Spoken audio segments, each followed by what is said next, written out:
Fate Grand Order has an interesting reputation. Many dislike it as a cash cow that treats most of its characters as Pokemons with a relatively outdated gameplay and lackluster beginning. And gacha. Really hard gacha. Yet despite all of that, people still play it anyway, because the story will eventually get good, or so people told me. So despite FGO having one of the longest stories practically ever, even compared to some visual novels, I said why not try it and see it for myself. Now granted, I know that the first 5 singularities aren't something to write home about. I knew they weren't even before playing the game since everybody told me. So I'm not going to linger on them too much and decided to just be done with them quickly and never mention them again. Because remember, just because they aren't good, doesn't mean they don't exist. Okay, despite popular belief, Fate Go is actually quite short. No, I'm not joking, it just has a lot of short stuff. And the shortest among these stories are the first 5 singularities. Also, they have about the average cast size for Fate. Yeah, you can see where the problem starts. Aside from Fuyuki, which exists, the other singularities have a lot of characters crammed into them with character arcs and character relationships that come and go sooner than I can say another freaking Fergus. Why do I get him so much? It almost feels like the characters are more like references and cameos than actual characters in the story. And worst of all, they're already Pokemons, so it adds to the feeling of it being bloated. But let's start from the beginning and see if there's anything positive to say about these. What they did right, what they did wrong, and what they shouldn't have done at all. Fuyuki is the prologue and tutorial part of the game with the smallest cast, which should theoretically give it the benefit of actually doing stuff. Well, it kinda does actually. It establishes the premise well enough and quickly for the player to actually understand the basics of what is happening. It also canonically shows us that Fate Go takes place in a different timeline / universe or whatever from the original VN and the other Fate media. Because of course, when was the last time Nosu actually followed an entry instead of just here's a new timeline? Which makes it easier for me to completely disregard all its garbage plot points and ideas from my favorite branches so that they don't get tarnished by Fate Go's filth. In every other regard though, yeah, Fuyuki is bland at best, infuriating at worst. Lev is our cute little antagonist of this arc and some of the subsequent ones. And I say little because he's unimportant as rat shit in the whole story, even to the end. He comes in Fuyuki to do some generic evil monologuing, then comes back in Septem to do some more generic evil monologuing, dies, comes back again at the end of the damn story, does some more generic evil monologuing, and then fucks off from the story entirely. The most interesting thing about this guy is not even in Fate Go, and that most interesting thing about him is him unaliving himself to prevent the events of Grand Order from happening in an alternate timeline. So basically, he's a martyr to a portion of the fanbase who can't bear the existence of Fate Go. Olga Marie exists. I've never liked her that much, but it's not like she's in anything else other than Lord El Malloy and Fate Go. In the former being just a brat, canonically, and in the latter being an insufferable plant tsundere. I know she has some stuff to do in the later arcs, but that remains to be seen until the time I get to them. That's that, and this is this. In Fuyuki, she is just a sacrificial pawn for Nosu to kill in the end, in the most horrifying way imaginable to boot,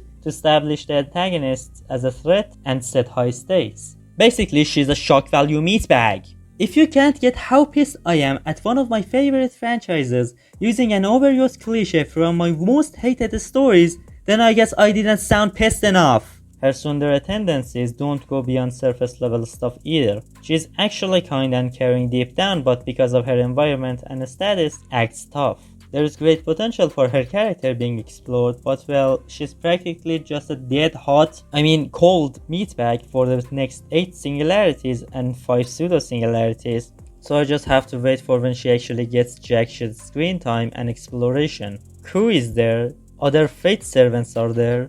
Salter is a separate character from Saber. You have to wait until Shinjuku for her to get jack shit, unfortunately. There's surprisingly, or unsurprisingly, not a lot to say about Fuyuki. It's only 1 hour long and I shit talked it too much already. D tier. Next off, we have the France singularity. The one we actually got, with dragons and stuff. To me, Orleans seems like a 2 steps forward, 1 step back scenario. There is actually a plot, character arcs, and an actual villain this time with double the time compared to Fuyuki. It also has a 6 times greater cast. Some of the servants here are just here because... why not? The whole reason Vlad and Carmilla are there is because Elizabeth is there, and the whole reason Elizabeth is there is... what exactly is this clown doing here? Granted, Elizabeth had her clown moments in Triple C too, and they weren't good even there. But here she is even more of a clown, and for some reason her whole character from Triple C is reset, and now she's a poor little girl who just didn't know you can't just kill people for stupid as hell reasons, and her arc is about her rejecting being evil by rejecting Carmilla. What the hell is this arc doing in Orleans? I sure as hell have no idea. Not only I don't think this arc is well done, it's shallow garbage, it also doesn't have anything to do here. Kiyohime is there, because why not have some random servants among the Pokemon pool? This trend of random unrelated servants just being there isn't going to disappear soon either, and it's not easy to get used to either. Among the characters that actually have something to do with the story, George, Martha, Gilles, Sanson, Mari, Amadeus, and the like, only a few actually have anything to do outside of being plot devices. Siegfried is there because he's a Dragon Slayer, and George is there because he's the plot device to enable Siegfried to fight. And even Siegfried is just there. You could replace him with anyone you wanted and the plot would remain the same. And many of these characters barely get anything other than 1 or 2 interludes which are hit or miss themselves. Eric. And they usually don't even show up anywhere else. But there are some interesting bits.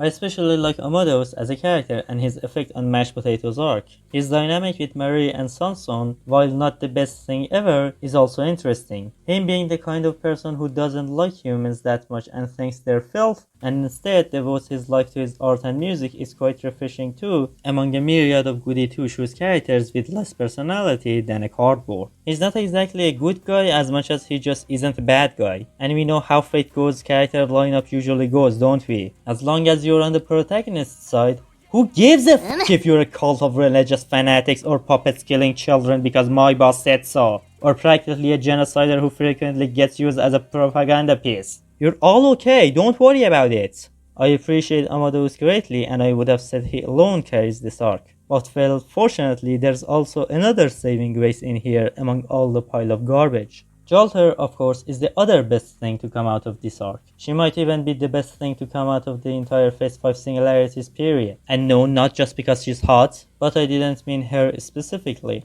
I meant them. Surprise, surprise! I actually like Gilles in Fate. From his parallels with Lancelot in Saber's story and vice versa, and testing John's resolve in her path, is a struggle to make sense of the tragedy of John, and in doing so coming to the conclusion that his hatred is rightful, his descent into the occult and madness, etc, etc. Like, I know people don't understand shit when Gilles opens his mouth, since he's a deranged lunatic with unrecognizable babbling skills rivaling that of some poets, but while not being perfect, and believe me, he's far from the best he could be, I think he's all around a solid character. Yeah, f*** you basement dwellers! I said it, he's a good character, far better than your 100th version of cardboard Pokemon waifu. Are you satisfied now? Jokes aside, while I do have my fair share of defending Gilles later on in another video, if I ever get to making it, I really appreciate what Orleans does with him. While small, Fate Go's portrayal of him, not counting some garbage parts, is a good addition to his character. I complain about many characters unnecessarily having other versions when it doesn't change jack about them or adds jack to them besides,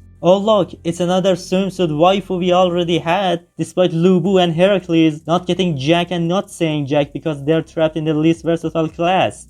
Gilles is a good example of this system being used, since these two are practically different people. They're just the same guy, and each one brings something valuable to the table, contributing something to his overall character. Him realizing his dream of finally getting the vengeful, hateful, and bitter John he thought she should be is interesting. He even stands up to his vision and desire and fights against the real John he once fought besides, showing how determined he is to reach his goal and his despair and hatred towards the church, God, friends, people, and practically everything. People might think of him as a simp, but if anything, he's not really a simp. He's just a megalomaniacal jackass. Jokes aside, he was raised by the ideas of devotion and constant idealization and admiration as a Christian. He just directs that towards John. Yeah, basically, I like Gilles. And since I'm probably more known for hating stuff than liking them, I end the Orleans section by saying, I hate Marie.